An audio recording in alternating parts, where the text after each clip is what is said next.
आपका इस video lecture में स्वागत है। यह क्लास 9 के अध्याय 11 के लिए चौथा वीडियो है। पिछले वीडियो में हम लोगों ने विस्तार, श्रेणी अंतर, आवृत्ति और श्रेणी सीमा के बारे में पढ़ा था। इस वीडियो में हम श्रेणी सीमा के प्रकारों के बारे में पढ़ेंगे। तो चलिए शुरू करते हैं। श्रेणी सीमा दो प्रकार की होती हैं। सबसे पहला जो है वो है श्रेणी बाह्य पद्धति या एक्सक्लूसिव मेथड। इसमें होता क्या है, जैसे कि आप यहाँ पहले उदाहरण देखिए, ये 70 से 105 है, फिर 105 से 140 है, 140 से 175 है। तो आप देख पा रहे हैं कि जो प्रथम श्रेणी का जो है उच्च श्रेणी सीमा है और अगले श्रेणी का जो निम्न श्रेणी सीमा है वो दोनों सेम है। यानी ये क्या है, आपस में लगातार में है। 70 से 105, 105 से 140, 140 से 175। तो इस प्रकार के जो श्रेणी सीमा होंगी उन्हें हम क्या कहेंगे, श्रेणी बाह्य पद्धति या एक्सक्लूसिव मेथड। तो एक्सक्लूसिव क्यों? एक्सक्लूसिव मतलब होता है बाहर रखना। यानी जैसे हम उदाहरण से समझें कि अगर 105 टैली मार्क के दौरान आता है तो हम जो है पहले में नहीं रखे, दूसरे में रखें, क्योंकि पहले श्रेणी में 105 को जो है अलग रखा गया, वो अंतिम सीमा है। 105 आने से हमें पहले में नहीं दूसरे में लेना पड़ेगा।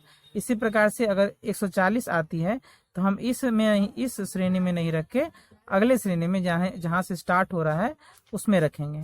इसे एक्सक्लूसिव इसलिए कहते हैं क्योंकि जिस श्रेणी की अंतिम सीमा होती है, जो प्रत्येक श्रेणी की जो अंतिम सीमा होती है उसका मान उस श्रेणी के अंतर्गत नहीं आता है। इसे ही एक्सक्लूसिव मेथड या श्रेणी बाह्य पद्धति कहते हैं। अगला जो तरीका है वो है श्रेणी अंतर्गत पद्धति। तो श्रेणी अंतर्गत का पद्धति क्या होता है, जैसे 60 से 69, फिर 70 से 79, फिर 80 से 89, इस तरह से है। तो इसमें क्या होता है, जो दो श्रेणी के आसपास जो उच्च श्रेणी सीमा होती है और अगले श्रेणी की जो निम्न श्रेणी सीमा होती है वो दोनों समान नहीं होते हैं, उनमें कुछ अंतर होता है। तो इस प्रकार के जो श्रेणी होती है उन्हें क्या कहते हैं, श्रेणी अंतर्गत पद्धति या इंक्लूसिव मेथड। इसमें क्या होता है, अगर 69 आता है तो उसे पहले में लेना पड़ेगा, और या उससे बड़ा आता है तो वो 70 में चला जाएगा। इसे ही क्या कहते हैं, इंक्लूसिव मेथड। इन दोनों को जो है हम परिभाषा देख लेते हैं। तो एक्सक्लूसिव का क्या है, इस पद्धति में प्रत्येक श्रेणी की बृहत्तम सीमा यानी ऊर्ध्व सीमा अगले श्रेणी की न्यूनतम सीमा होती है, यानी दोनों सेम होते हैं। और बृहत्तम सीमा के मान की गणना उस श्रेणी में शामिल नहीं होती है। ठीक अगली श्रेणी में इसकी गणना शामिल रहती है। और इंक्लूसिव मेथड या श्रेणी अंतर्गत का परिभाषा क्या है, इस पद्धति के प्रति श्रेणी की न्यूनतम सीमा और बृहत्तम सीमा वाले अंक श्रेणी के अंतर्गत गणनीय होते हैं। यहाँ प्रति नहीं प्रत्येक होगा, प्रत्येक श्रेणी की न्यूनतम सीमा और बृहत्तम सीमा वाले अंक श्रेणी के अंतर्गत ही गिने जाते हैं।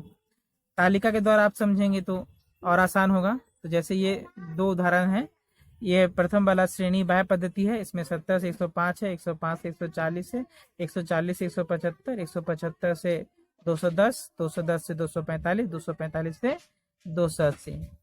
और जो तालिका 2 है वो है श्रेणी अंतर्गत पद्धति, उसमें 1 से 10 है, 11 से 20 है, फिर 21 से 30 है, फिर 31 से 40 है, फिर 41 से 50 है। तो दोनों में अंतर करने का एकदम आसान तरीका क्या है कि जो बाह्य पद्धति होगी उसमें ये मान जो है हमेशा सेम होगी, यानी वो लगातार होंगे, और जो अंतर्गत होगा उसमें लगातार नहीं होंगे। यहाँ 10 है तो यहाँ 11 है, यहाँ 20 है तो 21 है। अंतर ज्यादा भी हो सकता है लेकिन वो बराबर नहीं होंगे। तो अब हम जो है अगले परिभाषा की ओर बढ़ते हैं। अगली जो परिभाषा है वो है श्रेणी सीमांत। ये सबसे इम्पोर्टेंट है। श्रेणी सीमांत क्या होता है, पहले ये जान लेते हैं कि किसी तथ्यात्मक राशियों के क्रमिक या लगातार श्रेणियों की श्रेणी सीमा के बीच के अंतर को पूरा करने के लिए दोनों सीमाओं को, जिन दो सीमाओं तक श्रेणी को बढ़ाया जाता है या प्रसारित किया जाता है, उन सीमाओं को श्रेणी की हद या श्रेणी सीमांत कहते हैं। थोड़ा सा जो है लंबा परिभाषा है, इसे हम आसानी समझते हैं उदाहरण के द्वारा। जैसे कि पिछले उदाहरण में हम लोगों ने देखा था, जैसे यहाँ उदाहरण है जो श्रेणी अंतर्गत पद्धति है, यहाँ क्या है 1 से 10 है, 11 से 20 है, 21 से 30 है। तो हमें बहुत सारे ऐसे सवाल करने पड़ेंगे आगे, जिनमें क्या होगा, हमें इन श्रेणियों को लगातार करना पड़ेगा, यानी बराबर करना। ये मान, यानी ये जो बृहत्तम मान है और ये न्यूनतम मान जो है ये दोनों सेम होना पड़ेगा। तो इस सेम करने के तरीके को जो है हम जो है ये सीखेंगे। तो जब सेम हो जाएगा तो उसे हम क्या कहते हैं, श्रेणी सीमांत कहते हैं। तो इसका सेम करने का आसान तरीका क्या है कि आप जो है ये मान लीजिए ये है और इस ये है, तो यहाँ 11 है और यहाँ क्या है 10 है। हम इसका अंतर निकालेंगे तो 11 माइनस 10 कितना होता है 1, और उसका आधा कर देंगे यानी 0.5, और फिर उसके बाद 0.5 को हम न्यूनतम से घटा देंगे और उच्चतम में जोड़ देंगे। इससे क्या होगा, ये जो पूरी श्रेणी सीमा है वो जो है लगातार या क्रमिक हो जाएगी। इससे इसे जो है हम एक उदाहरण द्वारा समझते हैं। तो उदाहरण क्या है कि ये श्रेणी है, यहाँ 1 से 10 है, 11 से 20 है, 21 से 30 है, 31 से 40 है और 41 से 50 है, आवृत्ति दी गई है। तो हमें क्या करना है, इससे जो है बराबर करना है, यानी लगातार करना है, क्रमिक करना है। तो हम क्या करेंगे, 11 और 10 का अंतर जो है हम निकाल लेंगे। अंतर डी बराबर कितना है 11 माइनस 10, और उसे हम क्या करेंगे फिर 2 से भाग कर देंगे। तो 11 माइनस 10 कितना होता है 1, तो 1/2, यानी 1/2 को हम जब भाग करेंगे तो 0.5 आता है। तो हम क्या करेंगे, इससे 0.5 घटा देंगे और इसमें जोड़ देंगे। तो जब हम 1 से 0.5 घटाएंगे तो हमारा बनेगा 0.5, और इसमें जब जोड़ देंगे तो ये हो जाएगा 10.5। फिर हम इससे जो न्यूनतम है उससे घटा देंगे। तो 11 से 0.5 घटाएंगे तो कितना हो जाएगा 10.5, और 20 में हम जोड़ देंगे यानी 0.5। फिर हम 21 से 0.5 घटा देंगे यानी क्या हो जाएगा 20.5, और 30 में जोड़ देंगे यानी 30.5। फिर यहाँ 31 से हम 0.5 घटा देंगे तो हो जाएगा 30.5 माइनस, और 40 में जोड़ देंगे तो 40.5।